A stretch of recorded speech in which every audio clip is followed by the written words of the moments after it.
नमस्कार साथियों। आज हम 1857 की क्रांति राजस्थान में किस तरह से शुरू हुई और कहाँ-कहाँ हुई, इसका अध्ययन करेंगे। इससे पहले मैं आपको बता देना चाहता हूँ कि कुछ साथियों के फ़ोन आ रहे हैं, अभी कुछ एग्ज़ाम हुई है, किसी वजह से उनके पेपर हैं वो जितनी तैयारी थी उनके अनुरूप नहीं हो पाए, तो निराश होने की ज़रूरत नहीं है, लगे रहिए। मुझे देखिए मेरे जितना कोई असफल नहीं रहा होगा। मैं 2007 में पहली बार जब मेरा 6 में मेरी बीए हुई, 2007 में आरएस का एग्जाम दिया मैंने। तो पहली बार मैं यदि स्केलिंग से बाहर नहीं होता तो मैं सेलेक्ट हो रहा था। उसके बाद में 8 का आरएस का दिया, 10 का और 12 का आरएस एग्जाम मेंस दिए, नहीं हो पाया फाइनल। 2011 में कॉलेज लेक्चरर का इंटरव्यू दिया, उसमें भी फाइनल नहीं हो पाया। 2011 में मैंने अकाउंटेंट का एग्जाम दिया और उसमें 89 रैंक पर मैं सेलेक्ट हुआ। उस समय जूनियर अकाउंटेंट की एक ही भर्ती आई थी, जो मेरिट में अपर थे वो डायरेक्ट अकाउंटेंट में थे और नीचे रैंक वाले जूनियर में। तो मैं अकाउंटेंट में 89 रैंक पे सेलेक्ट हुआ और फिर जिस दिन मैं एसआई का इंटरव्यू देने गया आरपीएससी, उस दिन नाइट में अकाउंटेंट का संशोधित परिणाम आया। एक दो क्वेश्चन डिलीट किए और मुझे संशोधित परिणाम में बाहर कर दिया। अब देखिए जिस आदमी को सुबह इंटरव्यू देने जाना है, सुबह इंटरव्यू की तैयारी के लिए थोड़ा सा मोटे मोटे दिन की न्यूज उस दिन की आई हुई देखना चाह रहा है और उसी समय उसको संशोधित परिणाम में बाहर किया जाता है तो क्या स्थिति होती है। लेकिन फिर भी मैंने उसकी कोई परवाह नहीं की, मेरे बिल्कुल ही फिक्र नहीं आए। मेरे एक साथी थोड़ा दिनेश जी जो सब इंस्पेक्टर हैं, उन्होंने कहा गुरु आपको अखबार ही नहीं पढ़ना चाहिए था। तो भाई वहां मूड खराब करके क्या मिलना था। मैंने शानदार इंटरव्यू दिया एसआई का और मैं सेलेक्ट हुआ 190 रैंक पे एसआई में। आज मैं उपनिरीक्षक के पद पर अपनी सेवाएं दे रहा हूँ। फिर 2018 में मैंने फिर कॉलेज लेक्चरर का इंटरव्यू दिया, फिर फाइनल नहीं हो पाए। ये संघर्ष है, करते रहिए। लेकिन मैं ये आपको गारंटी देता हूं कि जो लगा रहता है वो निश्चित तौर से सेलेक्ट होता है, निश्चित तौर से कुछ न कुछ लेके पड़ता है। इसलिए आप निराश मत होइए, लगातार लगे रहिए। चलिए आज हम 1857 की क्रांति है वो पढ़ेंगे। ये पूरा चैप्टर हम पढ़ेंगे, चाहे ये 1 घंटे का हो या 1.5 घंटे का हो। और मैं 1857 की क्रांति है उसके जो भी क्वेश्चन बनते हैं वो आपको एकदम बिल्कुल क्लियर कर दूंगा। लेकिन धैर्य पूर्वक जो बता रहा हूं उसको आप देखिए, समझिए। जीके पढ़ना, लेकिन उसको बिल्कुल समझना जरूरी है। कोई चीज है गठित क्यों हुई, उसके पीछे क्या कारण थे, ये सब क्लियर होने जरूरी है। तो इस अध्याय में आप बिल्कुल लास्ट तक बने रहिए साथ, और इस एक ही अध्याय में पूरे 1857 की राजस्थान में जो क्रांति है उसका हम अध्ययन करेंगे, पूरा क्लियर समझेंगे। तो चलिए शुरुआत करते हैं। आप और हमने राजस्थान का इतिहास पढ़ा पूर्ण रूप, क्योंकि सिलेबस के अनुसार ही पढ़ पाए, पूरा इतिहास अभी नहीं पढ़ पाए। फिर भी हमने देखा इतिहास में कि जैसलमेर और बीकानेर को छोड़कर राजस्थान के जो सभी अधिकांश जो राज्य थे वो मराठों के करद राज्य बन गए थे। मराठे हैं वो लगातार राजस्थान की राजनीति में हस्तक्षेप कर रहे थे। बूंदी का जो उत्तराधिकार का युद्ध हुआ था उसमें पहली बार मराठों का राजस्थान की राजनीति में हस्तक्षेप हुआ था, यह हमने पढ़ा जयपुर वाले इतिहास में भी, क्योंकि वो जय सिंह की वजह से ही वो हस्तक्षेप ज्यादा प्रभावी हो गया था मराठों का। तो बीकानेर और जैसलमेर को छोड़कर राजस्थान के सभी राज्य हैं वो करद राज्य बन गए थे। इस तरह से मराठे लगातार राजस्थान पर आक्रमण कर रहे थे, क्योंकि मराठों का तो काम ही केवल धन पैसे लूटना था।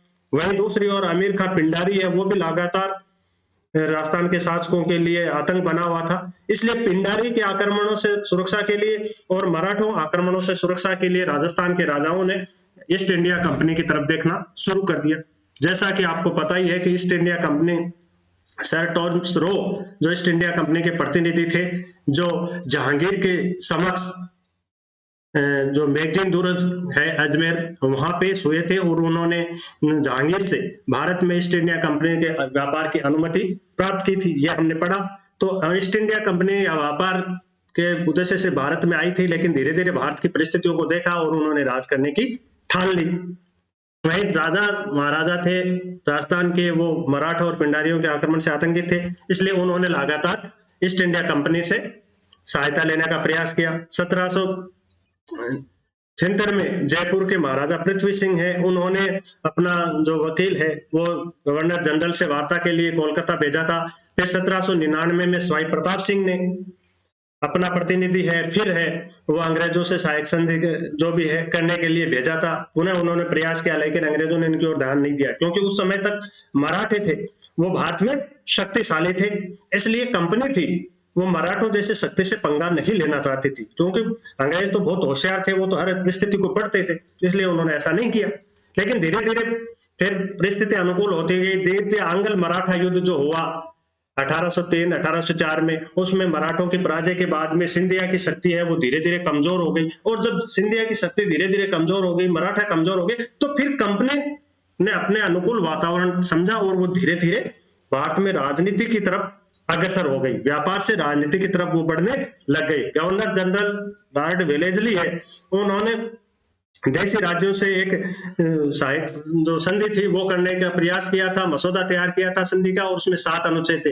इसके तहत उन्होंने 29 सितंबर 1803 को भरतपुर राज्य से, दिसंबर 1808 को जयपुर से, 1 नवंबर 1809 को अलवर से कंपनी ने संधि की। परंतु मालवा और भरतपुर में अंग्रेज सेना की विफलता के बाद ईस्ट इंडिया जो कंपनी के संचालक मंडल था, उन्होंने वेलेजली है उसके इस संधि को अच्छा नहीं माना और उन्होंने इसको अस्वीकार कर दिया। वेलेजली द्वारा संधि की गई उसको अस्वीकार कर दिया, इसलिए लॉर्ड वेलेजली ने है वो त्याग पत्र दे दिया। लॉर्ड वेलेजली ने जब त्याग पत्र दे दिया तो उसके बाद में उन्होंने कॉर्नवालिस को गवर्नर जनरल बना के भारत में भेजा। कॉर्नवालिस है वो भी उक्त संधियों को रद्द करना चाहते थे, लेकिन इससे पहले उनकी मृत्यु हो गई कॉर्नवालिस की, इसलिए वो काम संधियां जो 4 राज्यों से की थी वो रद्द नहीं कर पाई। उसके बाद में जॉर्ज बार्लो है वो आए और उन्होंने अलवर और भरतपुर को छोड़कर शेष राज्यों के साथ जो संधियां कर रखी थी वो रद्द कर दी। 1813 के बाद में तत्कालीन जो गवर्नर जनरल थे लॉर्ड हेस्टिंग, वो कंपनी की सर्वोच्चता स्थापित करना चाहते थे। दूसरा पिंडारियों का दमन करना चाहते थे, इसलिए इन दोनों कार्यों में उन्हें राजा महाराजाओं के सहयोग की जरूरत पड़ी और इसके लिए उन्होंने सहायक संधि का मसौदा है वो तैयार किया। सहायक संधि है, सहायता के लिए संधि थी। सहायक संधि का अर्थ क्या है? सहायता के लिए संधि, और इनमें दोनों पक्षों को बराबर समझा जाता था।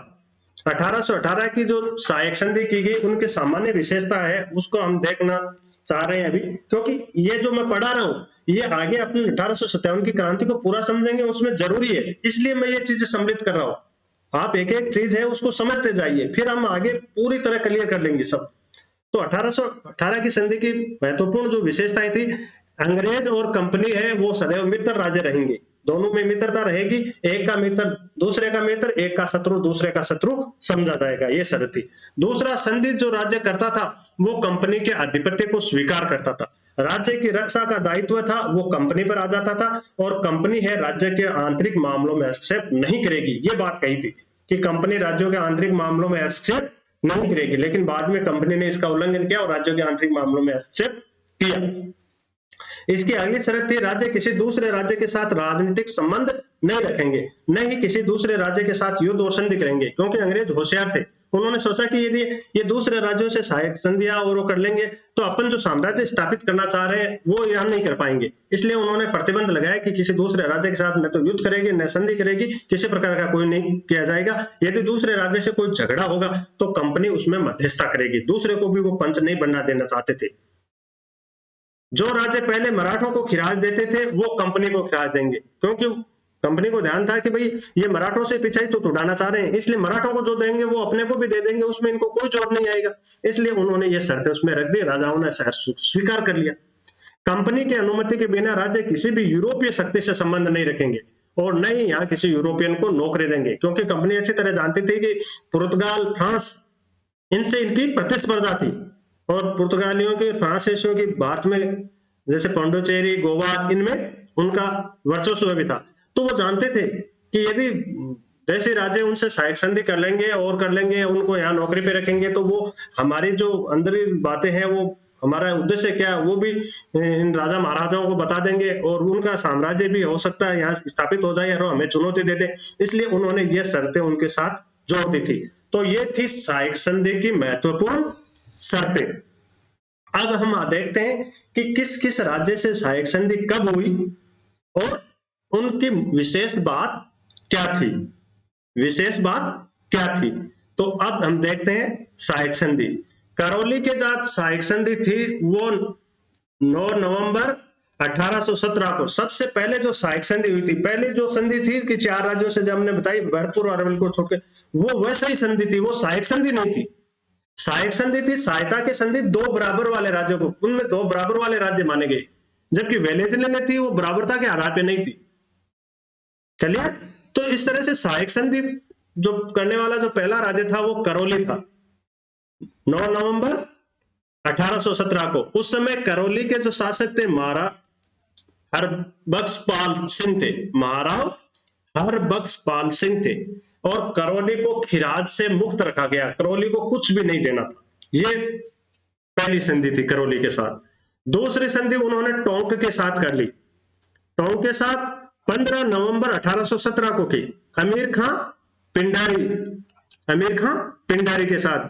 कंपनी ने उन्हें नवाब की उपाधि दे दी, कंपनी ने अमीर खां पिंडारी को किसकी उपाधि दी?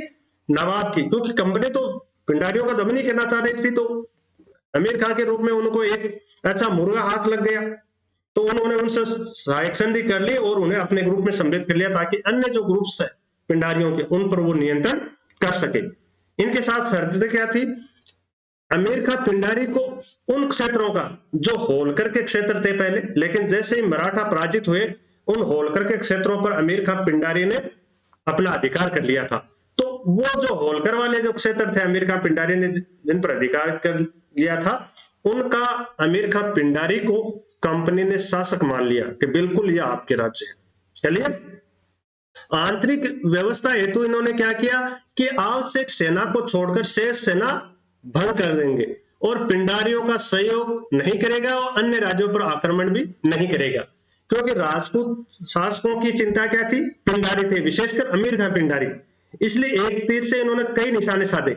एक तो इन्होंने कहा कि वो दूसरे राज्यों पर आक्रमण नहीं करेगा, इसलिए दूसरे जो राजस्थान के शासक थे उनको उन्होंने बाह्य आक्रमण, विशेषकर अमीर खां पिंडारी के आक्रमण से उन्होंने सुरक्षित कर दिया। एक दूसरा, आवश्यक सेना को छोड़कर और सेना नहीं रखेगा, इसमें कंपनी ने अपने आप को सुरक्षित कर लिया, क्योंकि कंपनी जानती थी कि पिंडारी विश्वास के लायक नहीं है, हो सकता है आज ये संधि कर ले, कल ये हमारे खिलाफ भी जा सकता है, इसलिए इसकी सेना को सीमित कर देना चाहिए हमें, ताकि हमें खतरा नहीं रहे। तो दूसरा तीर इन्होंने ये साधा कि जो आवश्यक जो सेना है आपको, उसको छोड़कर आप सेना को भंग कर देंगे। यदि सेना भंग हो जाएगी अमीर खां पिंडारी की, तो कंपनी के अंडर में वो रहेगा ही रहेगा। दूसरा तीर, तीसरा तीर इन्होंने कह दिया पिंडारियों का सहयोग नहीं करेगा, अन्य जो पिंडारी ग्रुप्स थे उनका वो सहयोग नहीं करेगा। इसके माध्यम से, अमीर खां पिंडारी के माध्यम से दूसरे पिंडारियों में उन्होंने फूट डाली और इस तरह से एक तीर से उन्होंने कई निशान साध लिए। क्लियर? अगला जो राज्य था कोटा, जिनके साथ इन्होंने संधि की थी 26 दिसंबर 1817 को। कोटा का मुख्य प्रशासक था झाला जालम सिंह, वह मेडकोफ। झाला जालम सिंह मुख्य प्रशासक। जालम सिंह का कोटा की राजनीति में महत्वपूर्ण योगदान था, पूरा प्रशासन यही चलाता था एक तरह से। इसीलिए तो जालम सिंह के लिए तो फिर बाद में झालाओं के लिए तो झालावाड़ की नई रियासत गठित की, जो अंग्रेजों द्वारा स्थापित राजस्थान की एकमात्र रियासत थी। संधि पर हस्ताक्षर के इसमें 11 धाराएं थी। 11वीं धारा में संधि पर हस्ताक्षर करने वालों के नाम थे। झाला जालम सिंह से पृथक संधि की गई। ये जो झाला जालम सिंह से पृथक संधि की थी ना कोटा में, इसी संधि में झालावाड़ के बीज निहित थे, क्योंकि ये कोई कोटा का शासक नहीं था, प्रशासक ही तो था, लेकिन इससे पूरक संधि अलग की गई। और झाला जालम सिंह है वो अपने आप को सुरक्षित करना चाहता था, अपने पूर्वजों के जो बाद में आने वाली पीढ़ी के लिए अपना जो स्थान है, अपना जो साम्राज्य है वो सुरक्षित करना चाहता था, क्योंकि यह हर डिसीजन कोटा की तरफ से प्रशासक झाला जालम सिंह ही लेता था। इसलिए कंपनी को भी इसके सहयोग की आवश्यकता थी और ये भी कंपनी का जो सहयोग कर रहा था उसके बदले अपने आने वाली पीढ़ी के लिए कुछ साम्राज्य सुरक्षित करना चाहता था। और ये इनके कारण से कंपनी ने इनसे पूरक संधि की। झाला मदन सिंह की सुरक्षा हेतु कोटा राज्य के खर्च पर 1836 में कोटा कंटिजेंट की टुकड़ी रखी, जिसे बाद में झालावाड़ और उसके पश्चात देवली में रखा गया, जिसका खर्चा 2 लाख रुपए कोटा पर थोपा गया। एक झाला मदन सिंह से सुरक्षा हेतु कोटा कंटिजेंट, यह हमने इतिहास पढ़ा था, उसमें पढ़ा। सहायक संधि में जो एक शर्त थी कि राजा महाराजा है वो कंपनी की सहायता हेतु कुछ सैनिक उन्हें उपलब्ध करवाएंगे। ये शर्त रख दी थी। अब इसका दुरुपयोग अंग्रेजों ने कैसे किया? उन्होंने बाद में क्या आरोप लगाया कि आपके राजा महाराजाओं ने जो सैनिक उपलब्ध कराए हैं वो प्रशिक्षित नहीं है, अच्छे नहीं है, इसलिए आप इन सैनिकों को तो रखो, इन सैनिकों की जगह हम सैनिकों की भर्ती करेंगे, आपको उनका खर्चा देना है, बताइए। तो इस तरह से राजा महाराजाओं के खर्चे पे अंग्रेजों ने अपनी एक सेना गठित कर ली। अलग अलग छावनियों में जो सेना थी, जैसे कोटा कंटिजेंटमेंट है, ये कोटा के शासक के पैसों पे खर्च पे खड़ी की। और युद्ध कौन कर रहे? अंग्रेज। और इन सैनिकों की भर्ती किनके प्रति रही? अंग्रेजों के प्रति, क्योंकि अंग्रेजों ने उनको भर्ती किया, पैसे थे वो राजा दे रहे थे कोटा महाराज इस संधि की शर्तों के अनुसार। तो इस तरह से कोटा में कंटिजेंट जो थी वो अंग्रेजों ने खड़ी कर दी। पहले ये झालावाड़ में रही और फिर ये देवली की छावनी में रही।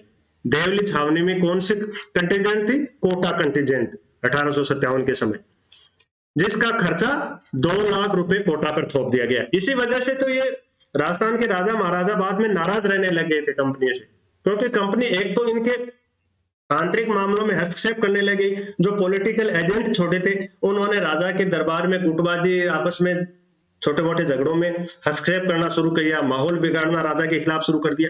तो इस तरह से एक तो आंतरिक हस्तक्षेप बढ़ गया, दूसरा सेना का इस्तेमाल ये कर रहे हैं अंग्रेज और पैसे राजा महाराजाओं को देने पड़ रहे थे। तो इस वजह से राजा महाराजा नाराज हो गए। राजा महाराजाओं को पैसे देने पड़ रहे थे तो उन्होंने जनता पे कर लगाया, तो जनता नाराज हो गई क्योंकि उनका शोषण हुआ। तो इस तरह से अंग्रेजों के खिलाफ जो असंतोष उभरा वो 1857 की क्रांति के रूप में सामने आया। पूरक संधि जो की थी जालम सिंह से, वो की थी 7 मार्च 1818 को। चार्ल्स मेडकॉफ थे, महाराव उमेद सिंह थे, कोटा के महाराव थे, झाला जालम सिंह ये प्रशासक थे, महाराज शिवदान सिंह, फूलचंद और जीवनराम, इन सभी ने इस संधि पर हस्ताक्षर किए थे। कई बार प्रश्न पूछ लेते हैं किन किन ने हस्ताक्षर किए? इन सभी ने इस संधि पर हस्ताक्षर किए। संधि की शर्त क्या थी ये देखिए। झाला जालम सिंह ने पिंडारियों के विरुद्ध सहायता कर कर्नल टोड का विश्वास अर्जित कर लिया था। कर्नल टोड थे, पॉलिटिकल एजेंट थे उदयपुर में। तो उस समय जब पिंडारियों के खिलाफ कर्नल टोड अभियान कर रहे थे, उस समय झाला जालम सिंह ने पिंडारियों के खिलाफ कर्नल जेम्स टोड की सहायता की थी, इसलिए उन्होंने कर्नल जेम्स टोड का विश्वास अर्जित कर लिया। और उन विश्वास के बदौलत ही उन्होंने अपने जो वंशजों के लिए कोटा राज्य के जो समस्त सत्ता पर जो अधिकार थे वो पक्के कर लिए, क्योंकि कोटा राज्य पर झालाओं ये जो प्रशासक था उनका अधिकार हुआ था। अंतिम जो शासक थे वो ज्यादा शक्तिशाली नहीं थे, इसलिए कोटा राज्य की सत्ता पर इनका अधिकार मजबूत था। इस कारण से महाराव उमेद सिंह और जालम सिंह के मध्य वैमनस्य पैदा हो गया, क्योंकि महाराजा उमेद सिंह शासक थे और झाला जालम सिंह उनके प्रशासक थे। क्योंकि अंग्रेज तो हमेशा दरबार में फूट डालना यही काम रहता था, तो उन्होंने इन दोनों के बीच में जो वैमनस्य पैदा था उसको और बढ़ा दिया। और तब इन दोनों के मध्य, शासक और उसके प्रशासक के मध्य 1821 में मांगरोल का युद्ध हुआ, कोटा का अंग भंग हुआ। इसी युद्ध का परिणाम था कोटा का अंग भंग। और 1837 ईस्वी में झालावाड़ रियासत का अंग्रेजों ने निर्माण किया और झाला मदन सिंह को वहां का शासक बना दिया। इस पूरक संधि में यह सब कुछ नहीं था। तो इस तरह से झालावाड़ अंग्रेजों द्वारा निर्मित एकमात्र राजस्थान की रियासत थी। और ये कोटा के जो प्रशासक थे झाला जालम सिंह, उनको प्रसन्न करने के लिए ये गठित की गई थी। क्लियर? अगला जोधपुर के जो 7 संधि हुई थी वो थी 6 जनवरी 1818 को। संधि पर किए थे चार्ल्स मेडकॉफ, महाराजा मान सिंह की ओर से युवराज छत्र सिंह ने, विश्वनाराम व्यास, अभयराम व्यास, इन्होंने इस संधि पर हस्ताक्षर महाराजा की ओर से किए थे। क्लियर? इस संधि में क्या तय हुआ ये देखिए। इस संधि में संधि की जो सामान्य शर्तें तो हम पहले अध्ययन कर चुके, वो थी, एक तय हुआ था कि महाराजा 15,000 सवार सहायता देनी थी। जोधपुर महाराजा को कंपनी को 1500 सवारों की सहायता देनी थी, परंतु कंपनी ने 1815 ईस्वी इसके बदले में एरनपुरा में जोधपुर जो लीजन है जोधपुर लीजन उसका गठन कर दिया। उन्होंने कहा आपके 1500 जो सवारों की सहायता का आपने वचन दिया, आपके 1500 सवार है वो प्रशिक्षित नहीं है, इसलिए आप इनको रहने दीजिए। और कंपनी ने 1835 में जोधपुर लीजन का गठन कर लिया, जिसका वार्षिक खर्चा था 1,15,000 रुपए। वो महाराजा मान सिंह को डाल दिया कि ये जो जोधपुर लीजन जो गठित हुई है आपके 1500 सवारों की सहायता के एवज में गठित हुई है, इसलिए 1,15,000 रुपए जोधपुर लीजन का जो वार्षिक खर्चा है वो महाराजा मानसिंह आप दीजिए। इसलिए मानसिंह और कंपनी के बीच में वैमनस्य पैदा हुआ। तो कंपनी को सेना मिल गई। जोधपुर लीजन एरनपुरा में किसने विद्रोह किया था? जोधपुर लीजन ने। तो ये ऐसे अस्तित्व में आई थी जोधपुर लीजन। ये क्लियर करने के लिए ये पढ़ना जरूरी है। नहीं 1857 की क्रांति की वो एक चार्ट मेरा लास्ट में बना हुआ वो पढ़ लेते, लेकिन वो चीजें क्लियर नहीं होती ना, फिर ये दिमाग में प्रश्न रहता है यार ये जोधपुर लीजन क्या है, वो क्या है, कोटा कंटिजेंट क्या है, मेवाड़ भील कोर क्या है, ये सब इसमें आ जाएंगे। इसलिए ये चीजें क्लियर करने के लिए ये पूरा विस्तृत आपको बताया जा रहा है। तो इस तरह से जोधपुर लीजन का गठन मारवाड़ के खर्च पे हो गया। महाराजा मान सिंह है उसको 1,15,000 रुपए वार्षिक चुकाना पड़ा। मदद के बदले कुछ नहीं मिल रहा मान सिंह को, और पैसा मान सिंह का लग रहा है, सेना का फायदा उठा रही है अंग्रेज कंपनी। इसी वजह से जोधपुर के महाराजा और उसमें वैमनस्य हो गया था। इसीलिए तो बांकीदास की जो रचनाएं हैं उसमें अंग्रेज विरोधी भावनाएं मुखर हुई। आयो अंग्रेज मुल्क रे ऊपर जागो रे हिंदू मुसलमान। वो इसी वजह से, क्योंकि पैसे राजा महाराजाओं के लगे, मजे कंपनी करे। अब अगला है उदयपुर। उदयपुर के साथ सहायक संधि हुई थी अंग्रेजों की 22 जनवरी 1818 को। उस पर अंग्रेजों की तरफ से हस्ताक्षर किए चार्ल्स मेटकॉप ने, और महाराणा की तरफ से ठाकुर अजीत सिंह ने हस्ताक्षर किए थे। महाराणा की तरफ से ठाकुर अजीत सिंह ने। इस संधि की विशेष बात क्या थी? 1841 ईस्वी में मेवाड़ राजा का जो भूमट क्षेत्र में है व्यवस्था स्थापित करने हेतु मेवाड़ भीलकोर का गठन किया, जिसका खर्चा था 50,000 रुपए वार्षिक मेवाड़ राज्य से वसूला। और ये मेवाड़ भीलकोर खेरवाड़ा जो छावनी थी अंग्रेजों की उसमें तैनात थी 1857 की क्रांति के समय। तो ये कहा कि 1841 में जो भूमट जो क्षेत्र था उसमें व्यवस्था स्थापित करने के लिए अंग्रेजों ने इसका गठन किया मेवाड़ भीलकोर का, और कहा कि महाराजा इसके जो 50,000 रुपए जो खर्चा है वो आप देंगे, क्योंकि ये भूमट क्षेत्र में व्यवस्था स्थापित करने के लिए गठित की गई है, जबकि ये वास्तविक रूप से खेरवाड़ा में तैनात थी और अंग्रेजों ने इसका इस्तेमाल किया। मेरवाड़ा में मेर और मीणा के जो उपद्रव हो रहे थे लागत, उसका दमन करने के लिए मेरवाड़ा बटालियन का गठन कर उनका भी खर्चा मेवाड़ और मारवाड़ पर थोप दिया, दोनों पे। मेरवाड़ा बटालियन ब्यावर में थी ना, ब्यावर छावनी में, हम आगे पढ़ेंगे। तो मेर और मीणा उपद्रवों का दमन करने के लिए उन्होंने मेरवाड़ा बटालियन का गठन किया अंग्रेजों ने, और इन दोनों का मेरवाड़ा, मेवाड़ और मारवाड़, इन दोनों के बीच में मेरवाड़ा बटालियन का जो खर्चा वो बांट दिया कि ये लीजिए आपको हमें सहायता देनी थी, उसके बदले में हमने ये गठित की है, और इनका दोनों का खर्चा आप आधे आधे दे दीजिए। इस वजह से राजा महाराजाएं नाराज हुए। अंग्रेजों को सेना मिल गई, पैसा राजा महाराजाओं का।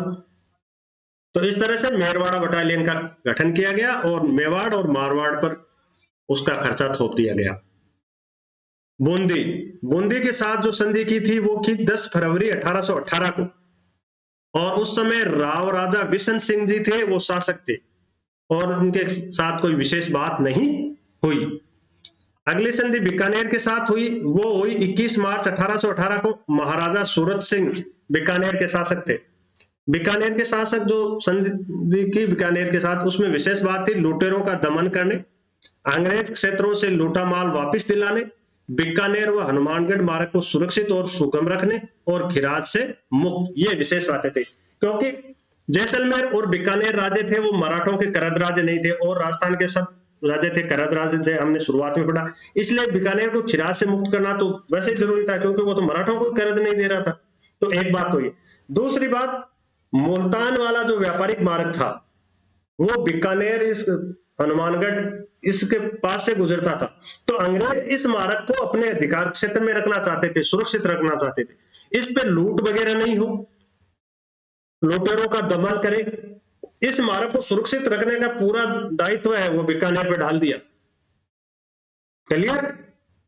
मुल्तान वाला जो व्यापारिक मार्ग था ये, इसको सुरक्षित करना चाहते थे अंग्रेज। खिराज बीकानेर पहले मराठों को भी नहीं देता था, इसलिए खिराज से मुक्त ही रखा। इस मार्ग को उन्होंने सुरक्षित करने के लिए अंग्रेजों ने लुटेरों का दमन करने, अंग्रेज क्षेत्र से लूटा माल वापस दिला ले। उन्होंने कहा कि अंग्रेज क्षेत्रों से कोई माल लूट लिया जाए इस रास्ते पे तो वो बीकानेर के महाराजा दिलाएंगे। तो इस मार्ग पर सेना और सब खर्चा बीकानेर महाराजा ही करे, अंग्रेज तो मस्त हो गए। तो ये थी बीकानेर के साथ संधि की विशेष बात। फिर किशनगढ़ के साथ संधि अंग्रेजों ने की 7 अप्रैल 1818 और उस समय किशनगढ़ के शासक थे कल्याण सिंह। इनको भी खिराज से मुक्त रखा गया क्योंकि किशनगढ़ मराठों को भी नहीं देता था, और देता था तो कभी कभार आक्रमण करते थे, तो स्थायी करद राज्य नहीं था। उसके बाद में जयपुर से संधि हुई 15 अप्रैल 1818 को। उस समय जयपुर के महाराजा थे जगत सिंह। जयपुर से संधि हुई, उसमें भी विशेष क्या था, आंतरिक व्यवस्था के नाम पर 1835 ईस्वी में शेखावाटी ब्रिगेड का गठन कर खर्चा जयपुर राज्य पर थोप दिया। ये लो साहब, शेखावाटी ब्रिगेड गठित कर दी हमने, खर्चा है वो दे जयपुर राज्य। 1835 में उधर मेवाड़ बिल्कुल कर दी थी, खर्चा दे मेवाड़ राज्य। तो इस तरह से शेखावाटी ब्रिगेड मिल गई अंग्रेजों को। खर्चा नहीं देने पर जब जयपुर के शासक ने खर्चा नहीं दिया तब उन्होंने 27 जनवरी 1835 को सांबर झील और उनके संलग्न गांवों पर अधिकार कर लिया। सांबर झील और उनके संलग्न गांवों पर कंपनी ने अधिकार कर लिया जब शेखावाटी ब्रिगेड का जो खर्चा तय किया था वो जब जयपुर के शासक ने नहीं दिया तब, क्योंकि सांबर झील में नमक उत्पादन होता था और नमक पर तो अंग्रेज अधिकार करना चाहते थे, इसलिए उनको मौका मिल गया और उन्होंने सांबर पर और उसके आसपास के गांवों पर अधिकार कर लिया। प्रतापगढ़ अगला 5 अक्टूबर 1818 को प्रतापगढ़ से संधि हुई। मालवा के तत्कालीन प्रतिनिधि थे जॉन वेलकम और महारावल सामंत सिंह, इनके बीच में संधि हो गई। अगला था डूंगरपुर 11 दिसंबर 1818 को। मालवा के तत्कालीन प्रतिनिधि थे जॉन वेलकम और महारावल जसवंत सिंह द्वितीय, इन्होंने इस संधि पर हस्ताक्षर किए। कोई विशेष बात नहीं थी, जनरल शर्तें थी। बांसवाड़ा के साथ संधि हो गई 25 दिसंबर 1818 को। मालवा के तत्कालीन प्रतिनिधि जॉन वेलकम और महाराव उमेद से जा सकते। संधि में कोई विशेष बात नहीं थी, जनरल संधि की शर्तें थी वही थी। जैसलमेर के साथ 2 जनवरी 1819 को सहायक संधि की अंग्रेजों ने। उस समय जैसलमेर के शासक मूलराज थे, खिराज देने से मुक्त रखा गया क्योंकि जैसलमेर और बीकानेर मराठों के करद राज्य नहीं थे, इसलिए इनसे करद लेना भी नहीं चाहते थे, क्योंकि यदि वो ऐसा करते तो फिर उनके खिलाफ होते ही। सिरोही 11 सितंबर 1823 सिरोही अंतिम रियासत थी जिसके साथ अंग्रेजों ने संधि की। हालांकि झालावाड़ तो उनके द्वारा निर्मित थी, उसको निर्माण करके बाद में की वो बात अलग है, लेकिन रियासतों के बारे में बात करें जो पहले से थी, उनमें अंतिम जो रियासत थी वो सिरोही थी, जिस पर अंग्रेजों ने लास्ट में संधि की थी। और वो संधि कब हुई? 11 सितंबर 1823 को। उस समय सिरोही के थे राव शिव सिंह। अब सिरोही से लास्ट में संधि क्यों की, इसकी क्या वजह थी? उसकी वजह ये थी कि जनवरी 1819 तक सिरोही को छोड़कर राजस्थान के शेष राज्यों से ईस्ट इंडिया कंपनी ने सहायक संधि स्वीकार कर ली थी, सहायक संधि कर ली थी। क्योंकि उस समय जोधपुर ने सिरोही पर अपना दावा पेश किया था। जोधपुर ने कहा सिरोही उनका भाग है, इसलिए जोधपुर के साथ संधि हो गई, तो सिरोही के साथ संधि हो गई, ये समझिए। इस वजह से उस समय सिरोही के साथ पृथक संधि नहीं की जा सकी थी, यह कारण था। क्योंकि सिरोही पर जोधपुर राजा ने अपनी प्रभुसत्ता का दावा किया। अंत में अंग्रेजों ने इसे अस्वीकार कर सिरोही से संधि कर ली। अंत में अंग्रेजों ने अस्वीकार कर दिया जोधपुर के दावे को, कि जोधपुर ने दावा किया कि सिरोही तो हमारा ही भाग है। अंग्रेजों ने उसको अस्वीकार कर दिया कि नो, सिरोही पृथक है, आपका भाग नहीं है, और सिरोही से अलग से उन्होंने सहायक संधि की। इस वजह से लास्ट में संधि सिरोही से हो सकी, ये कारण था। अभी तक हमने यही पढ़ा सिरोही को छोड़कर। अरे भाई, तो सिरोही को छोड़कर क्यों की, कारण क्या था? ये कारण क्लियर किया हमें कि भाई इस वजह से सिरोही के साथ उस समय संधि नहीं की जा सकी, क्योंकि जोधपुर ने उस पर अपना दावा किया था कि सिरोही हमारा ही भाग है, परंतु बाद में अंग्रेजों ने उनके इस दावे को अस्वीकार कर दिया और सिरोही से प्रत्यक्ष संधि की, इसलिए जो लास्ट में सिरोही से संधि हो सकी। 1845 में सिरोही के जो आबू पर्वत पर है सेनेटोरियम बनाने की अनुमति मांगी और फिर बाद में यहाँ एजीजी कार्यालय भी स्थानांतरित कर दिया गया। AGG, agent to governor general. भारत में एक गवर्नर जनरल होता था, उसके अधीन एक अलग अलग प्रशासक होते थे। जैसे भारत है उत्तर पश्चिम जोन में था, जो जिसका मुख्यालय आगरा था, और आगरा उत्तर पश्चिम जोन में हर एक राज्य में एजीजी बैठता, agent to governor general. Governor general का एजेंट यहाँ बैठता था और उसका कार्यालय था अजमेर में, और ग्रीष्मकालीन जो कार्यालय उसका था वो था माउंट आबू में। वो प्रक्रिया आज भी राज्यपाल महोदय का कुछ समय का जो ठहराव है वो माउंट आबू में होता है ना ग्रीष्म काल में, वही परिपाटी की है, एक आगे जारी रखने की सी बात है। तो उस समय एजीजी का कार्यालय अजमेर में था और ग्रीष्मकालीन जो कार्यालय यहाँ स्थानांतरित कर दिया माउंट आबू में। झालावाड़ के साथ संधि हुई 10 अप्रैल 1838 को। राजराणा थे मदन सिंह, उन्होंने हस्ताक्षर किए। झालावाड़ रियासत के जो बीज थे वो पूरक संधि जो कोटा संधि के समय हुई थी ना, झाला जालम सिंह के थे, उसी में निहित थे। कोटा के तत्कालीन पॉलिटिकल एजेंट थे मिस्टर लुडलो, उनकी सलाह पर कोटा महाराव मदन सिंह और झाला मदन सिंह, कोटा के महाराव मदन सिंह थे और झाला प्रशासक मदन सिंह थे, उनके मध्य टकराव को समाप्त करने के लिए अप्रैल 1838 में झालावाड़ रियासत का गठन किया गया।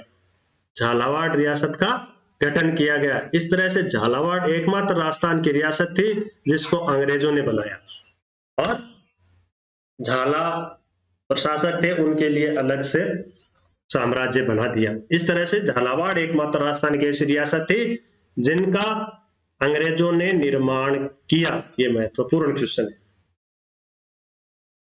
कोटा के कुछ क्षेत्र थे जिसको कोटा वाला हड़ौती वाला इतिहास हम पढ़ेंगे, उस समय क्लियर कर देंगे अलग से, लेकिन इस तरह से झालावाड़ का गठन हुआ। अब आते हैं मूल पॉइंट 1857 की क्रांति पे।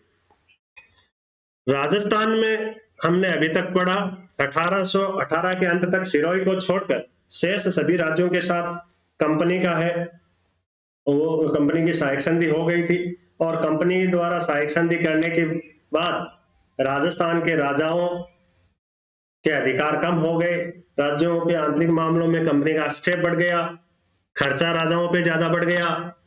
राजा है वो खर्चा पूरा करने के लिए जनता पर टैक्स लगाने लगे, जनता का अविश्वास बढ़ा, जनता में अविश्वास की भावना हुई। कुछ रूढ़िवादी प्रथा है जैसे सती प्रथा और है, उनको बंद अंग्रेजों ने किया समाज सुधार के तहत, लेकिन राजस्थान के जो रूढ़िवादी जनता है वो उनको स्वीकार नहीं कर पाई और इस वजह से भी उनके खिलाफ हो गई। उसी समय ये भ्रांति उड़ाई गई कि भाई जो आटा खिलाया जा रहा है उसमें गाय की पिसी हुई हड्डियां मिली हुई है, सुअर और गाय की चर्बी जो कारतूस मुंह से काटना पड़ता है उस पर लगा हुआ है। इस वजह से 1857 की क्रांति की पृष्ठभूमि तैयार हो गई और इन परिस्थितियों में जो सैनिक हैं उनमें असंतोष ज्यादा उभरा। जैसा कि मंगल पांडे थे, उनको असंतोष की वजह से अंग्रेज अधिकारी की है वो हत्या करनी पड़ी थी, अंग्रेज अधिकारी की हत्या करनी पड़ी थी और इस वजह से मंगल पांडे को बाद में फांसी दे दी गई थी। 1857 के विप्लव के समय भारत के जो गवर्नर जनरल थे वो लॉर्ड कैनिंग थे। 1857 की क्रांति के बाद में गवर्नर जनरल को वॉइस राय कहने लगा था। 1858 का जो एक्ट आया उसमें वॉइस राय कहा जाने लगा। यह भी महत्वपूर्ण क्वेश्चन है। तो 1857 के विप्लव के समय राजस्थान का जो प्रशासन था उत्तर पश्चिम प्रांत के लेफ्टिनेंट गवर्नर कोलविन के नियंत्रण में था। उत्तर पश्चिम प्रांत के लेफ्टिनेंट गवर्नर थे कोलविन, उनके नियंत्रण में था और इनका मुख्यालय कहाँ था? आगरा में था। राजस्थान में शांति व्यवस्था बनाए रखने के लिए AGG, agent to governor general, उसके अधीन था। एक एजीजी बैठता था राजस्थान में और वो एजीजी जो लेफ्टिनेंट गवर्नर कॉल्विन था, जिसका मुख्यालय आगरा में था, उसके अधीन था, और वो गवर्नर जनरल, लेकिन डायरेक्ट रूप से ये गवर्नर जनरल का एजेंट होता था एजीजी, जो राजस्थान में एक बैठता था। और उस समय राजस्थान का एजीजी था George Patrick Lawrence. George Patrick Lawrence. अब एजीजी जो पढ़ते हो क्लियर समझ में आ गया होगा कि एजीजी क्या था। वर्तमान में जिस तरह से राज्यपाल महोदय केंद्र के प्रतिनिधि के रूप में है, उसी तरह एजीजी 1857 की क्रांति के समय केंद्र का प्रतिनिधि था, उस गवर्नर जनरल का एजेंट था जो दिल्ली में बैठता था। बाद में एजीजी की जगह 1857 की क्रांति के बाद में 1858 में वाइस राय, जो गवर्नर जनरल था, उसको वाइस राय कहा जाने लगा, और एजीजी को बाद में क्या कहने लगे, गवर्नर। राज्यों में गवर्नर कहने लगे। तो ये था एजीजी। एजीजी उस समय थे जॉर्ज पैट्रिक लॉरेंस। इसका कार्यालय अजमेर में था, ग्रीष्म कार्यालय माउंट आबू में इसका कार्यालय था। क्लियर। 10 मई 1857 को मेरठ में अमर शहीद थे कोतवाल धन सिंह गुर्जर। उनके नेतृत्व में 1857 के महासंग्राम की शुरुआत हो चुकी थी भारत में, कोतवाल धन सिंह गुर्जर के नेतृत्व में। क्लियर। 10 मई 1857 मेरठ छावनी उत्तर प्रदेश से।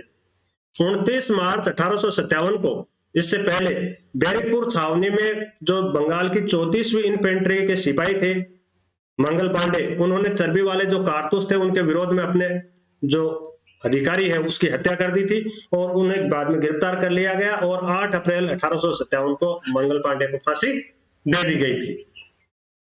मेरठ की विप्लव की जो सूचना थी वो AGG, agent to governor general George Patrick Lawrence को 19 मई 1857 को माउंट आबू में मिल गई थी, और उन्होंने ये सूचना मिलते ही राजस्थान के सभी शासकों को पत्र लिख दिया, और ये कहा कि सभी ध्यान रखेंगे अपने जो क्षेत्राधिकार है अपने राज्य में इस तरह का कोई भी विद्रोह नहीं हो पाए, और यदि कोई होता है तो उसकी तुरंत सूचना दी जाए, उन्हें तुरंत दबाया जाए। इसके लिए उन्होंने पत्र लिखा, और ये स्वयं माउंट आबू से अजमेर के लिए उनका जो मुख्यालय था वहां रवाना हो गया। चलिए। वीर विनायक दामोदर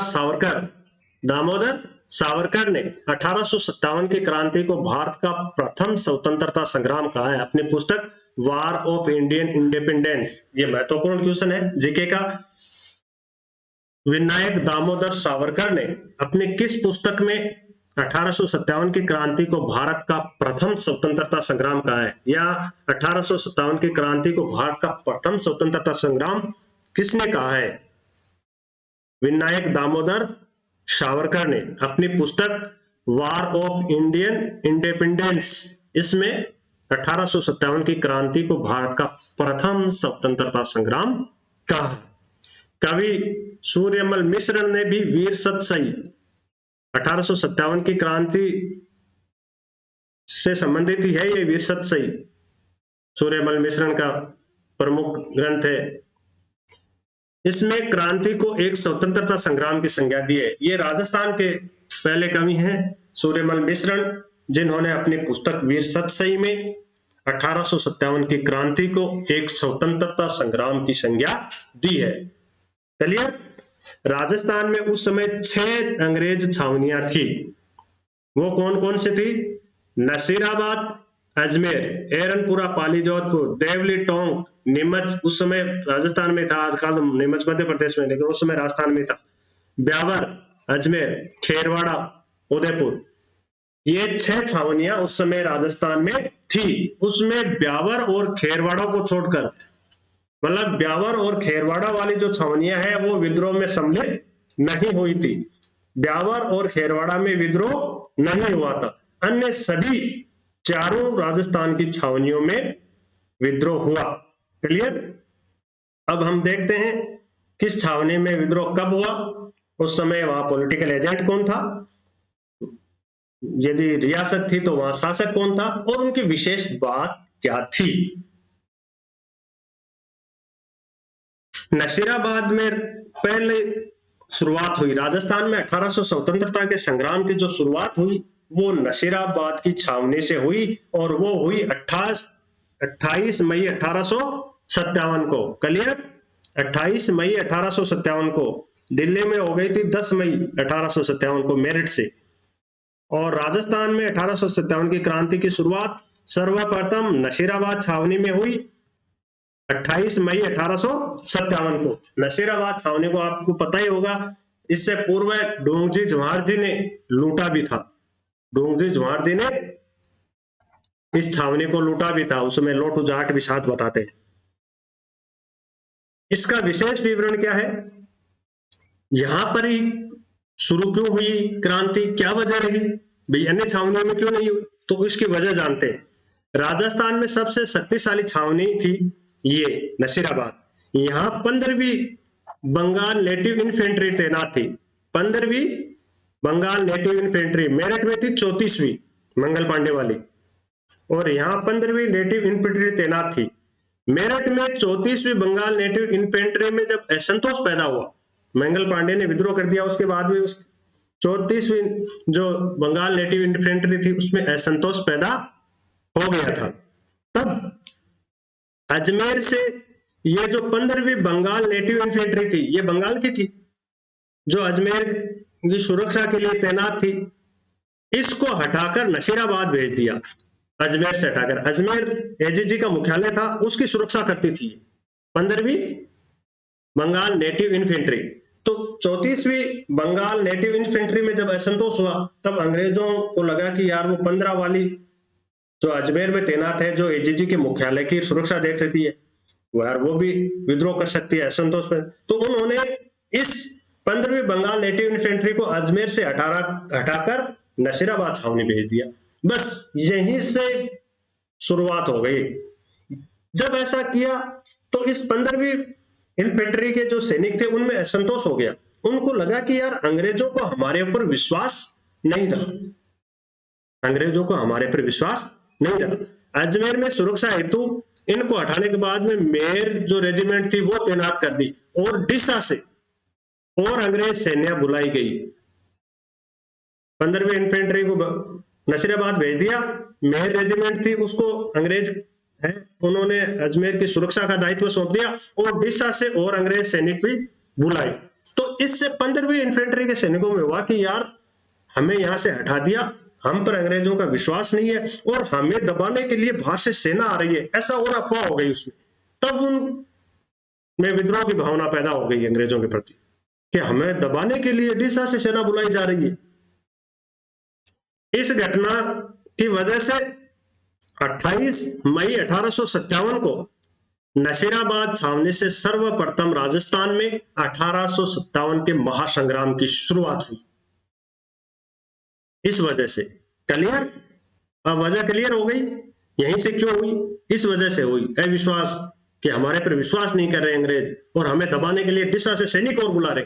इस असंतोष की वजह से यहाँ पर सर्वप्रथम राजस्थान में 28 मई 1857 को नशीराबाद छावनी में 1857 के महासंग्राम की शुरुआत हो गई, और मेजर स्पोर्टिस वुड और न्यूबरी की हत्या कर दी गई, और 18 जून को दिल्ली पहुंच गए क्रांतिकारी। तो यहां पर किसकी हत्या कर दी, मेजर स्पोर्टिस वुड और न्यूबरी की हत्या कर दी। ये थी 1857 की क्रांति की शुरुआत नशीराबाद छावनी से। अब दूसरी छावनी है वो है नीमच, जो वर्तमान में मध्य प्रदेश में, लेकिन उस समय राजस्थान में थी, और यहाँ विद्रोह की शुरुआत हुई 3 जून 1857 को। ये ध्यान रखिएगा, ये जरूरी नहीं कि ये किसी ने पूछा जाए कि पहले शुरुआत कहाँ हुई, कब हुई, सुमेलित कीजिए, तिथियां दे दी, सुमेलित कीजिए, इसलिए पूरा क्लियर होना चाहिए। तो दूसरी छावनी थी जहां शुरुआत हुई वो थी नीमच, 3 जून 1857 को, और नीमच में मोहम्मद अली बेग और हीरा सिंह ने क्रांतिकारियों का नेतृत्व किया। यह भी पूछा जाता है किसने नेतृत्व किया, तो यहां इनके नेतृत्व में सैनिकों ने विद्रोह किया। कर्नल एबोट थे वहां देवली छावनी में तैनात, तो उन्होंने सैनिकों को धर्म ग्रंथ की शपथ दिलाई। उन्होंने कहा सब अपने अपने जिस धर्म के, जैसे सिख है तो गुरु ग्रंथ साहिब ले लें, मुस्लिम है तो बाइबल ले लें, हिंदू है तो गीता ले लें, अपने अपने धार्मिक जो ग्रंथ है लेके शपथ खाएं कि हम अंग्रेजों के प्रति वफादार रहेंगे, ऐसी शपथ उन्होंने दिलवाई। तब उस शपथ के समय मोहम्मद अली बेग नामक सैनिक था, मोहम्मद अली बेग, उन्होंने कहा कि जब अंग्रेज अपनी शपथ भंग कर सकते हैं तो हमसे अपेक्षा क्यों करते हैं। उन्होंने कहा आपने भी तो अपनी शपथ भंग की है, आपने कहा था कि राजस्थान की देशी रियासतों में आंतरिक हस्तक्षेप नहीं किएंगे, आपने नहीं किया क्या? आप लगातार हस्तक्षेप कर रहे हो, आपने ही अपनी शपथ भंग कर दी तो हमारे से शपथ की क्या आशा रखते हो। ये क्वेश्चन पहले भी पूछा, ये शपथ कहाँ ली गई, किसने कहा, ये किसके वक्तव्य हैं। तो ये कहा उन्होंने, तब अंग्रेजों को लगा कि यार यहाँ भी मामला गड़बड़ है। और इसी के बाद 3 जून को यहाँ विप्लव शुरू हो गया देवली में। अंग्रेज सार्जेंट की पत्नी और बच्चों की हत्या कर दी गई, क्रांतिकारियों ने हत्या कर दी। फिर वो देवली पहुंचे, छावनी को लूटा, देवली छावनी को। देवली से ये सैनिक मेहंदीपुर के सैनिकों की टुकड़ी इनसे आके मिल गई। देवली में जब निमच वाले आए, देवली छावनी को उन्होंने लूटा निमच वालों ने, और मेहंदीपुर के सैनिकों की टुकड़ी भी क्रांतिकारियों से मिल गई। जब विद्रोही सैनिकों को दबाने कैप्टन सावर्स आया तो शाहपुरा के राजा ने किले के दरवाजे नहीं खोले और मेवाड़ी सेना को रसद आदि की सहायता नहीं दी।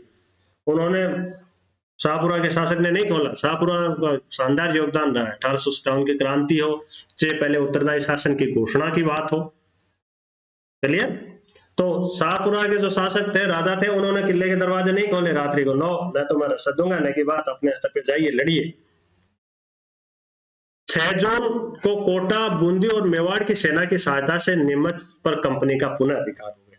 कोटा, बूंदी, मेवाड़ की सेना की सहायता। हालांकि बूंदी के जो शासक थे वो इस क्रांति के प्रति उदासीन रहे, उन्होंने अंग्रेजों की सहायता नहीं की। एकमात्र राजस्थान के शासक थे, हम आगे पढ़ेंगे, बूंदी के शासक राम सिंह जी, जिन्होंने 1857 की क्रांति में अंग्रेजों की कोई सहायता नहीं की, और सभी शासकों ने अपनी जी हजूरी की और अपनी रोटियां सेकी।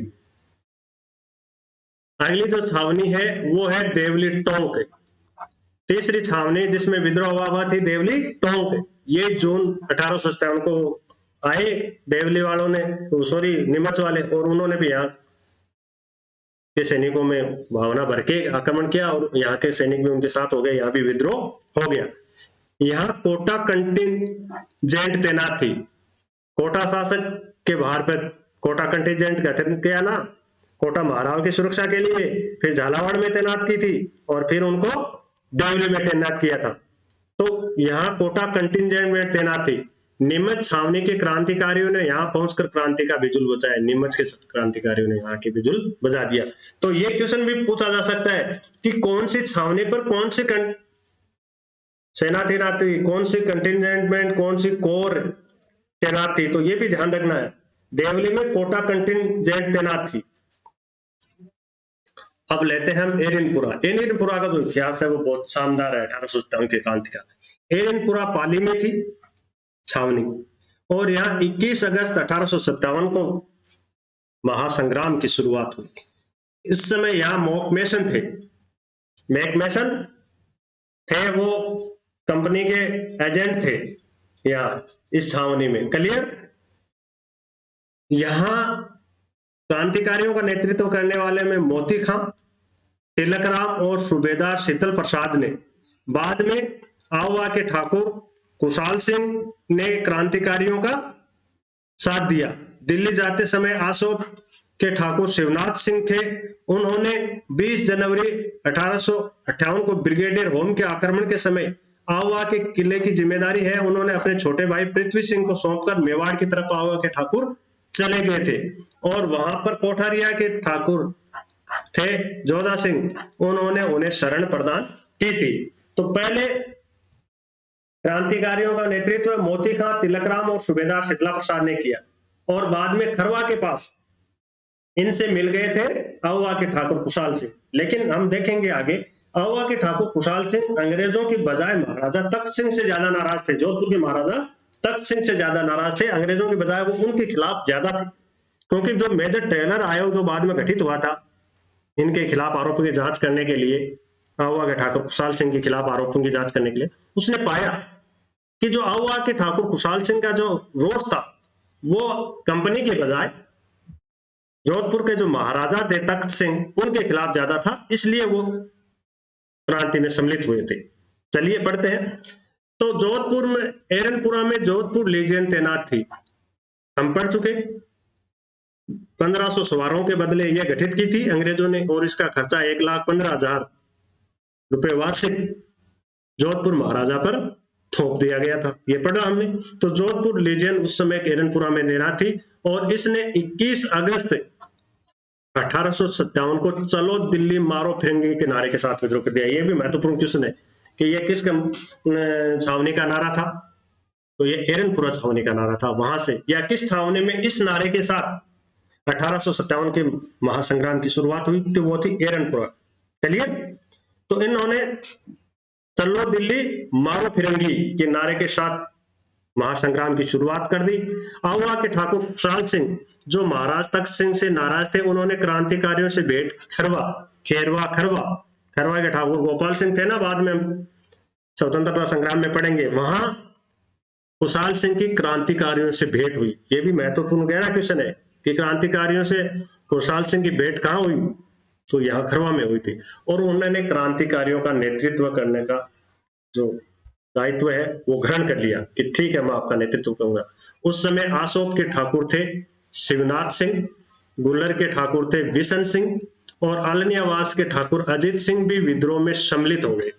क्लियर? ये भी विद्रोह में सम्मिलित हुए। विद्रोहियों की सेना की संख्या करीब 6000 हो गई। कितने हो गई? 6000। जब यहाँ विद्रोह हुआ तब 6000 सेना हो गई। तो बिथोड़ा का युद्ध हुआ। बिथोड़ा युद्ध 8 सितंबर 1857 को, बिथोड़ा का युद्ध। क्लियर? ये ध्यान रखिए, दो युद्ध है इसमें, चेलावास युद्ध और बिथोड़ा। चेलावास के युद्ध को बाद में कालागोरों का युद्ध भी कहते हैं। ये दो युद्ध हुए। तो 8 सितंबर 1857 को जोधपुर की राजकीय जो सेना थी वो कैप्टन हिथकोट उनको पराजित किया। जोधपुर की जो राजकीय सेना थी उसको पराजित कर दिया। जोधपुर का जो था ओनाड सिंह वो मारा गया और हिथकोट है अंग्रेज प्रतिनिधि था। इन दोनों को क्रांतिकारियों ने पराजित कर दिया। ये पहली जीत थी राजस्थान के 1800 स्वतंत्रता के 57 के स्वतंत्रता संग्राम में भारतीय राजस्थानी वीरों की ये पहली जीत थी। ठीक है, ओनाड सिंह मारा गया। तब AGG George Patrick Lawrence, Rajasthan का सर्वे सर्वा अंग्रेजों का यही था, एजीजी पैट्रिक लॉरेंस, और जोधपुर के पॉलिटिकल एजेंट थे मॉकमेसन, उसको साथ लेकर आए कि अरे यार अपने तो वहां पराजित हो गए। इसलिए एजीजी स्वयं आए, जॉर्ज पैट्रिक लॉरेंस, और जोधपुर में जो पॉलिटिकल एजेंट था मॉकमेसन उसको साथ लेके आया कि चलिए वहां पर कब्जा करना है एरनपुरा पे। दोनों आए और चेलावास का युद्ध फिर हुआ। क्रांतिकारियों, एजीजी, मॉकमेसन, जोधपुर की सेना के बीच में युद्ध हुआ, चेलावास का युद्ध 18 सितंबर 1857 को। इसे कालो गोरों का युद्ध कहते हैं क्योंकि एक तरफ तो अंग्रेज थे ना, एजीजी जो राजस्थान का सर्वे सर्वा था अंग्रेजों का, पैट्रिक लॉरेंस वो आ गया, और पॉलिटिकल एजेंट मॉकमेसन जो जोधपुर में कंपनी का सर्वे सर्वा था, दोनों सेना लेके आए। इसलिए इसको काले गोरों का युद्ध कहते हैं। अंग्रेजों को गोरे कहते हैं, हिंदुस्तानियों को उनको काला कहते थे। तो ये काला गोरों का नाम से युद्ध प्रसिद्ध है। चेलावास का युद्ध कब हुआ था? 18 सितंबर 1857 को, ध्यान रखिए। और ये 8 सितंबर, 10 दिन का ही अंतर है, 10 दिन का ही अंतर है। काले गोरों का युद्ध हुआ और इसमें गोरे पराजित हुए और अजमेर लौट गया। मॉकमेसन मारा गया। मॉकमेसन तो इसमें क्या है? मारा गया। मॉकमेसन के सिर को काट दिया क्रांतिकारियों ने और उसके सिर को काट के आहुआ के किले के दरवाजे पर लटका दिया। और एजीजी जॉर्ज पैट्रिक लॉरेंस वो उन्होंने भागकर अपनी जान बचाई। तो राजस्थान में जो कंपनी का सर्वे था वो पराजित हो गया। तो ये क्रांतिकारियों की कितनी महान जीत थी आप देखिए। इसलिए उस छावनी के गीत गाए जाते हैं। आहुआ के ठाकुर खुशहाल सिंह के भी लोकगीतों में गीत गाए जाते हैं। तो ये मॉकमेसन वाला है कि किसका सिर काट के लटका दिया? मॉकमेसन पॉलिटिकल एजेंट था, ये जोधपुर में कंपनी का, उसका सिर काट के और आहुआ के किले पर लटका दिया। फिर क्रांतिकारी दिल्ली रवाना हो गए। जब दिल्ली रवाना हो गए तब क्रांतिकारियों का नेतृत्व आहुआ के ठाकुर खुशहाल सिंह ने नहीं किया। खुशहाल सिंह वहां नहीं गए। उस समय क्रांतिकारियों का नेतृत्व शिवनाथ सिंह ने किया। ये भी महत्वपूर्ण क्वेश्चन है। यदि क्वेश्चन पूछ लिया कि एरनपुरा छावनी के क्रांतिकारी जो सैनिक थे उनका दिल्ली में नेतृत्व किसने किया, तो वो शिवनाथ सिंह थे। कहीं ऐसे दिमाग में क्लियर, भरा हुआ ही रहता है, कोई तो पढ़ता ही नहीं है। वो ठाकुर कुशाल सिंह, ऐसे गलत हो जाएगा और फिर बाहर आके करो और या गलत हो। तो शिवनाथ सिंह जी ने दिल्ली में किया था, ठाकुर कुशाल सिंह यहीं रह गए थे, दिल्ली नहीं गए थे वो। शिवनाथ सिंह के नेतृत्व में अंग्रेज सेना से पराजित हो गई क्रांतिकारी। शिवनाथ सिंह वापिस है, आसोप लौट आया। गुल्लर और आलनियावास के जो ठाकुर थे वो वहीं रह गए और शेखावाटी क्षेत्र में लूटमार करते रहे। वो वापिस यहाँ नहीं आए, शेखावाटी क्षेत्र में लूटमार करते रहे गुल्लर और आलनियावास के ठाकुर। कर्नल होम्स ने 24 जनवरी 1858 को आउवा पर कब्जा किया। कर्नल होम्स के नेतृत्व में कब्जा हुआ, होम्स उनके नेतृत्व में। फिर अंग्रेजों ने कब्जा किया और यहाँ सुगाली माता की मूर्ति थी जिसके 10 सिर और 54 हाथ है। 10 सिर और 54 हाथ है, जिसे क्रांतिकारियों की देवी कहा जाता है। उसको अंग्रेज अपने साथ ले गए और आज भी वो अजमेर जो म्यूजियम है उसमें सुरक्षित रखी है। अभी कहाँ है ये? अजमेर म्यूजियम में सुरक्षित है। इसे क्रांतिकारियों की देवी कहा जाता है। राजस्थान में क्रांतिकारियों की देवी है, क्वेश्चन पहले भी पूछा गया, ध्यान रखिएगा। इसके 10 सिर और 54 हाथ हैं। सुगाली माता की मूर्ति, ये आहुआ की कुलदेवी है, आहुआ के ठाकुर की कुलदेवी थी। क्लियर? और वर्तमान में ये मूर्ति अजमेर म्यूजियम में। तो एक तो ये ले गया और यहाँ से 13 तोपें भी ले गया होम्स, जिसमें 6 पीतल की तोप थी और 7 लोहे की तोप थी, वो भी उठा के ले गया कब्जा करने के बाद मेहरनपुरा पर आहुआ पे। 8 अगस्त 1860 को कुशाल सिंह ने नीमच में अंग्रेजों के समक्ष आत्मसमर्पण कर दिया और फिर मेजर टेलर आयोग है, उन्होंने जांच की और आहुआ के ठाकुर कुशाल सिंह को निर्दोष माना। क्लियर? ये टेलर आयोग के संबंध में भी पूछ सकते हैं। मेजर टेलर आयोग का संबंध किससे है? आहुआ के ठाकुर के खिलाफ जांच से संबंधित है, एरनपुरा छावनी की जांच से संबंधित है, विद्रोह से संबंधित है। और तख्त सिंह की जनता में इतनी लोकप्रियता थी कि जनता के आक्रोश से बचने के लिए तख्त सिंह ने रात के अंधेरे में अंग्रेजों की सहायता के लिए सेना भेजी थी। ये देखिए, इतना विरोध था तख्त सिंह का। अब है ब्यावर, अजमेर में थी ब्यावर छावनी और यहाँ पर मेरवाड़ा बटालियन तैनात थी, मेर रेजिमेंट। यहाँ क्रांति नहीं हुई थी। ये क्वेश्चन पूछा जा सकता है, कौन सी 2 छावनियों में नहीं हुई? तो वो थी खेरवाड़ा और ब्यावर। या कौन सी जगह कौन सी रेजिमेंट थी उनको सुमेलित कीजिए या तिथि क्रम में सुमेलित कीजिए, जो भी है, इसलिए क्लियर होना चाहिए। खेरवाड़ा उदयपुर में थी ये छावनी और यहाँ पर कैप्टन सीएल सोवर्स थे। कैप्टन सीएल सोवर्स, यहाँ मेवाड़ भील कोर तैनात थी और यहाँ भी क्रांति नहीं हुई। अब हम राज्यों की बात करते हैं। राज्यों में कोटा, यहाँ 15 अक्टूबर 1857 को विद्रोह हुआ। कोटा एकमात्र था जहां जनता का सहयोग है, वो क्रांतिकारियों को मिला, एक बात। दूसरा, 5-6 महीने तक कोटा का शासन जनता के हाथ में रहा। ये देखिए आप, इस समय कोटा के शासक थे राम सिंह द्वितीय और पॉलिटिकल एजेंट था मेजर बर्टन। कोटा राज्य के भूतपूर्व वकील थे लाला जयदयाल, सेना के रिसालदार थे मेराब खान के नेतृत्व में भवानी और नारायण नामक 2 सैनिक टुकड़ियों ने विद्रोह किया था।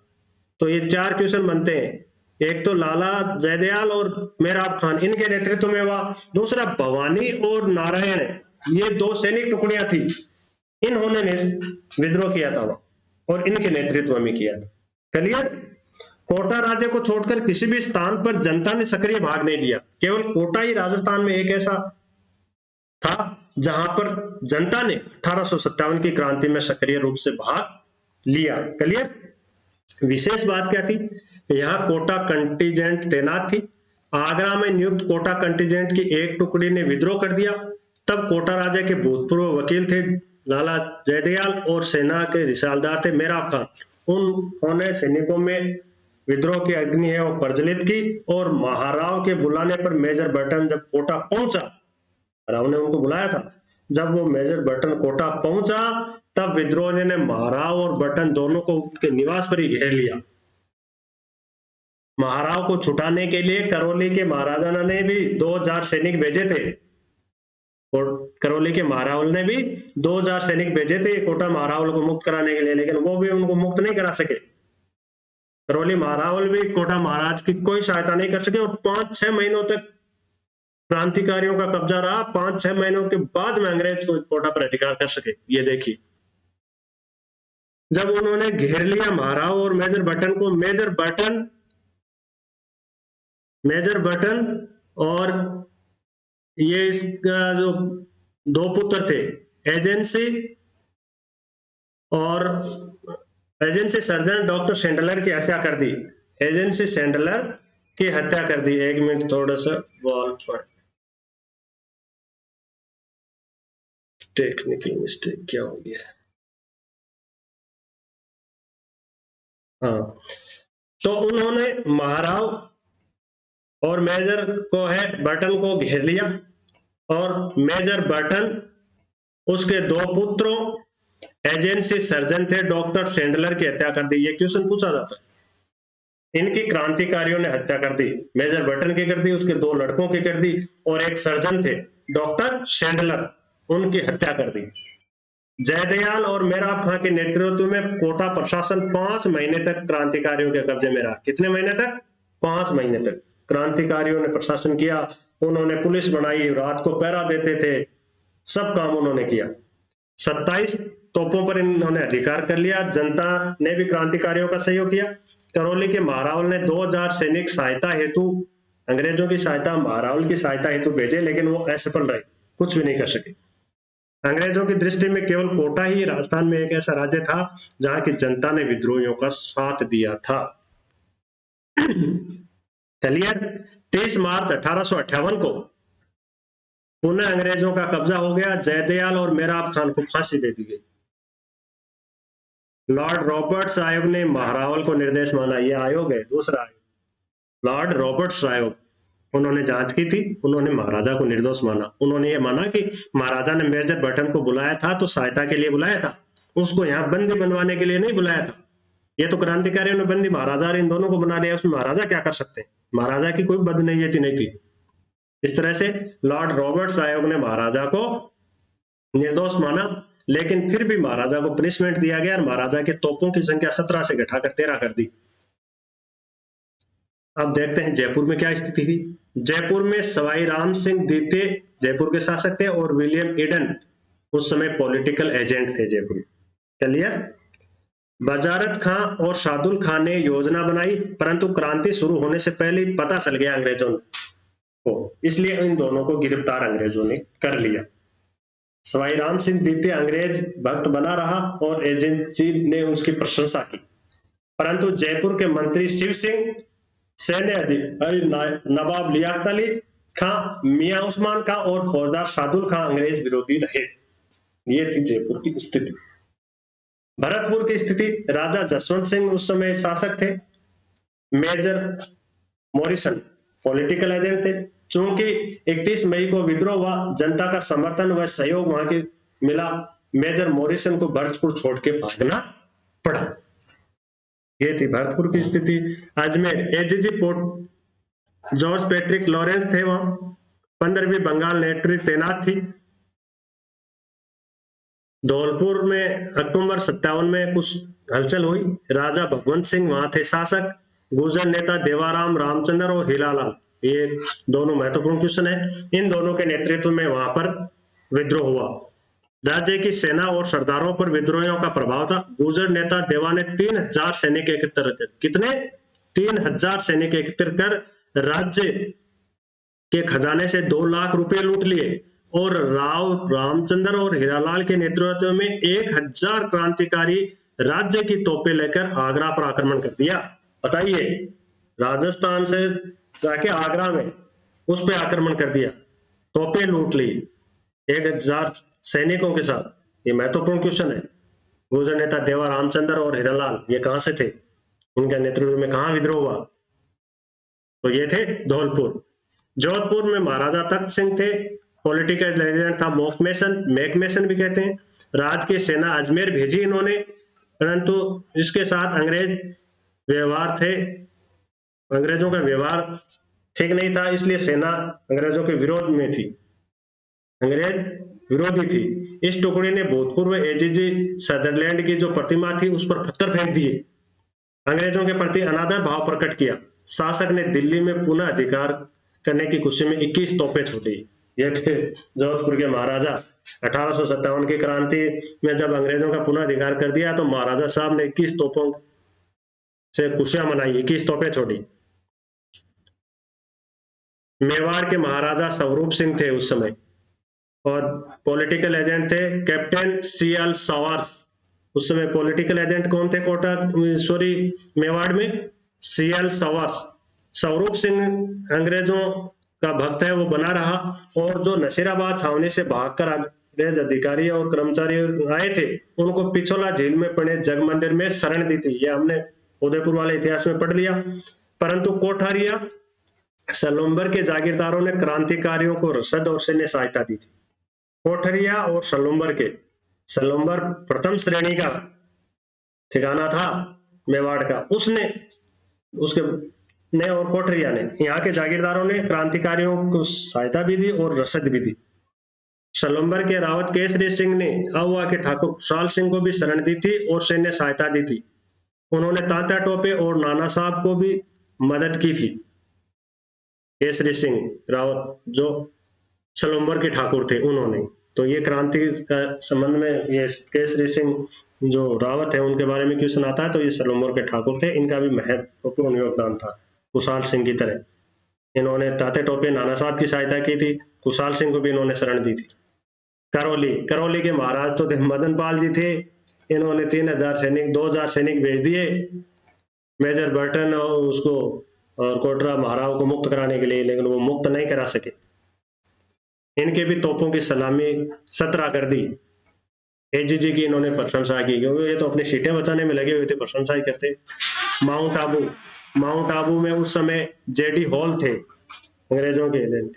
यहाँ जोधपुर लीजन ने 21 अगस्त 1857 को विद्रोह कर दिया था। माउंट आबू में जो थे लीजन के सैनिक तैनात थे तो उन्होंने भी वहां विद्रोह किया। तो जोधपुर लीजन के सैनिकों ने दूसरी जगह कौन सी थी जहां विद्रोह किया, वो था माउंट आबू एरनपुरा के बाद में। एजीजी लॉरेंस का पुत्र घायल हो गया। सैनिकों ने सरकारी जो खजाना है उसको लूट कर दिल्ली की ओर कूच किया। ये यहाँ की विशेष बात थी। अलवर में बन्ने सिंह और शिवदान सिंह थे शासक, ये भी अंग्रेज भक्त बने रहे। फिर बीकानेर की स्थिति देखते हैं। बीकानेर के शासक थे सरदार सिंह। ये राज्य के एकमात्र शासक थे जो 5000 घुड़सवार लेकर विद्रोह को दबाने स्वयं राज्य से बाहर पंजाब के हांसी, सिरसा और हिसार गए थे और वाडलू स्थान पर क्रांतिकारियों को इन्होंने पराजित किया था। ये राजस्थान के एकमात्र शासक थे जो सेना लेके राज्य से बाहर स्वयं क्रांतिकारियों को दबाने के लिए गए थे। ये क्वेश्चन पहले भी पूछा गया और वाडलू स्थान पर इन्होंने क्रांतिकारियों को पराजित भी किया। तब अंग्रेजों ने खुश होकर इसको टीबी के परगने के 41 गांव दिए। कितने? टीबी परगने में 41 गांव दिए। इनके सहयोग से खुश होकर अंग्रेजों ने, एजीजी ने भी इनकी प्रशंसा की। क्यों नहीं करते भाई, सेना लेके राजस्थान से बाहर क्रांति को दबाने के लिए गए। प्रतापगढ़ के शासक उस समय दलपत सिंह जी थे, ये भी अंग्रेज भक्त बने रहे। टोंक में नवाब वजीरुद्दौला थे, नवाब के मामा मीर आलम खां, इन्होंने विद्रोह किया। अंग्रेज भक्त नवाब बना रहा परंतु उसका मामा मीर आलम खां टोंक के निमाड़ा परगने का हाकिम था। साहिबजादा अहमद यार खां, उन्होंने अंग्रेजों का विरोध किया था। डूंगरपुर के महारावल उदय सिंह थे, अंग्रेज भक्त बने रहे। बांसवाड़ा के महारावल लक्ष्मण सिंह थे, अंग्रेज भक्त बने रहे। तात्या टोपा ने बांसवाड़ा पर 11 दिसंबर 1858 को अधिकार किया। ये महत्वपूर्ण क्वेश्चन है। हालांकि अगले ही दिन बांसवाड़ा उनके अधिकार से जाता रहा, लेकिन राजस्थान में एकमात्र रियासत थी जिस पे तात्या टोपे ने अधिकार किया था वो थी बांसवाड़ा, और वो किया था 11 दिसंबर। ये तिथि भी याद रखना, अधिकार कर लेना। महारावल बांसवाड़ा छोड़कर भाग गया था। राज्य के सरदारों ने क्रांतिकारियों का साथ दिया परंतु एक दिन बाद ही अंग्रेजों ने पुनः अधिकार कर लिया। 12 दिसंबर को उन्होंने पूरा अधिकार कर लिया। चलिए, झालावाड़ के शासक उस समय पृथ्वी सिंह जी थे, अंग्रेज भक्त बने रहे। अंग्रेजों द्वारा दिल्ली पर अधिकार करने पर इन्होंने खुशियां मनाई और एजीजी को उन्होंने बधाई भेजी। जैसलमेर के महारावल थे रणजीत सिंह जी, उन्होंने भी अंग्रेजों की मदद की। सिंध से होकर जो कोटा जाने वाली अंग्रेज टुकड़ी की उन्होंने सेना की रसद की व्यवस्था की। ये भी अंग्रेज भक्त बने रहे।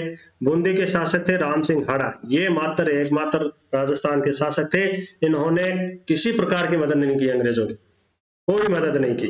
राज्य का एकमात्र शासक जिसने अंग्रेजों का सहयोग नहीं किया। एजीजी ने अपनी रिपोर्ट में इसे उदासीन शासक बताया। एजीजी तो अपनी छवि बनाए रखना चाहता था, इसलिए उन्होंने उदासीन शासक बताया, जबकि एक्चुअल में यह था कि इन्होंने किसी प्रकार से अंग्रेजों की कोई सहायता नहीं की थी। तो ये था राजस्थान में 1857 की क्रांति का इतिहास। आप तात्या टोपे के संबंध में क्वेश्चन आते हैं, ये भी देख लेते हैं। हालांकि चैप्टर काफी बड़ा हो गया है, लेकिन इस चैप्टर को एक साथ पढ़ाना आवश्यक था, टुकड़ों में नहीं पढ़ाया जा सकता। तात्या टोपे ये पेशवा नाना साहब के सहयोगी थे, जिन्होंने कानपुर में विप्लव का नेतृत्व किया था। 22 जून 1858 को अलीपुर से चार्ल्स नेपियर के हाथों ये पराजित होने के बाद राजस्थान की ओर आए सैन्य सहायता की आस में, और राजस्थान में इन्होंने प्रवेश किया। जयपुर और हाड़ौती में इन्होंने अपने दूत भेजे थे, लेकिन जयपुर और हाड़ौती से इनको कोई सहायता का आश्वासन नहीं मिला। फिर ये जयपुर, टोंक, बूंदी होता हुआ मांडलगढ़ से मेवाड़ में प्रवेश किया इसने। भीलवाड़ा में सांगानेर के पास जनरल रॉबर्ट के हाथों ये फिर पराजित हो गया। उसके बाद में ये कोठारिया के रावत जोध सिंह ने उसकी सहायता की थी। कोठारिया के रावत जोध सिंह ने इनकी सहायता की थी, ये क्वेश्चन पूछा जा सकता है। उसके बाद में झालरापाटन की सेना तात्या से मिल गई थी और सैन्य सहायता उनको प्राप्त हुई। उसने बाद में मध्य भारत में ये चला गया था। ये पहला चरण था तात्या टोपे का। 2 चरणों में राजस्थान में आया था। दूसरे चरण में तात्या टोपे 9 दिसंबर को आया 1858 को कुशलगढ़ होता हुआ, और 11 दिसंबर को आपको पता है इन्होंने बांसवाड़ा पर अधिकार किया था।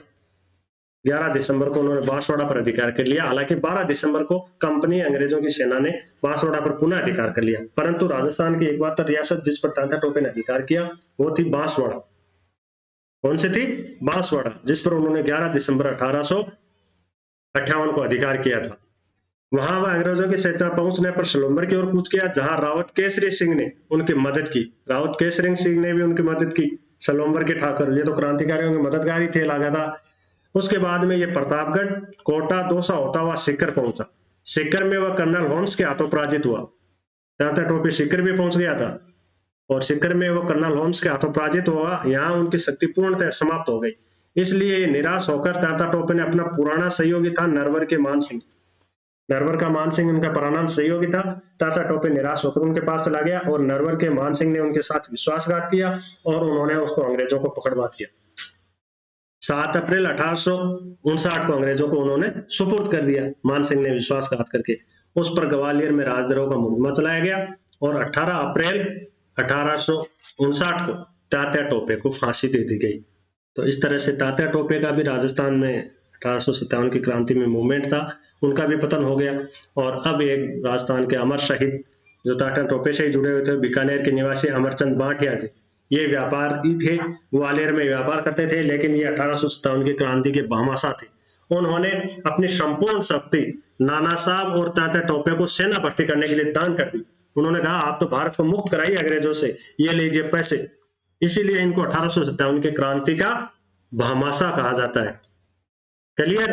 फिर जब क्रांतिकारी पराजित हो गए, तात्या टोपे को फांसी दे दी, तो अंग्रेज इनसे चिढ़ गए, और अंग्रेजों ने इनके आर्थिक सहायता तात्या टोपे की नाना साहब की दी थी इन्होंने, इसलिए वो चिढ़कर इनके खिलाफ राजद्रोह का उन्होंने मुकदमा चलाया और उनको फांसी पर लटका दिया।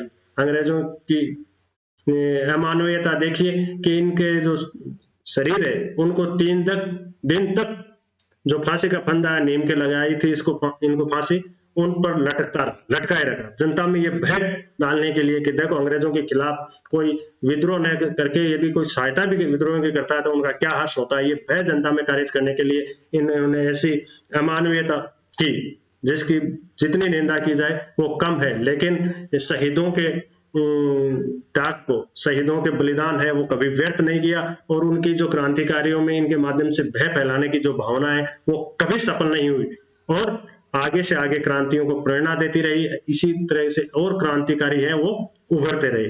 तो इस तरह से ये था राजस्थान में 1857 का स्वतंत्रता संग्राम, जिसको हमने पढ़ा।